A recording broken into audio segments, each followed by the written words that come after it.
Dahilan daw po ay ang pag-ibig sa bawat isa sa atin. At ano ang layunin upang iligtas ang bawat isa sa atin? Purihin ng Panginoon.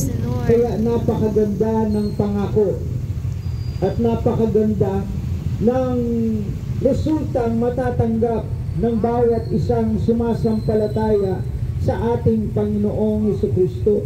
Ano daw po ang maibibigay nito sa ating na mga mananampalataya? Buhay na walang hanggan. Kaya pag maganda ang resulta, parang ginaganahan kang ikwento, ginaganahan kang i-announce. Mapapansin natin yan sa panahon ng pangangampanya. Marami ang nangangako. At kada mga tao nila, yung kanilang mga representative o yung kanilang mga volunteers na nangangampanya, mayroon din silang parang gana na ikwento yung kanilang sinusuportahan. Mapa-mayor yan, mapa-kagawad yan, mapa-governor yan.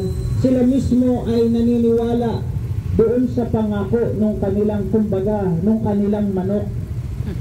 Sa kabilang halimbawa niyan, yun naman parang nagkakaroon ng away-away ngayon sa Facebook comments, no?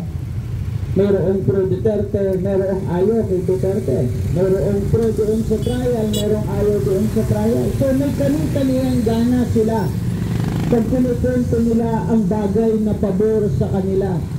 Sa atin, ang pangako ng Diyos at ang resulta ng ating pananampalataya sa ating Panginoong Jesucristo ay buhay na walang hanggan.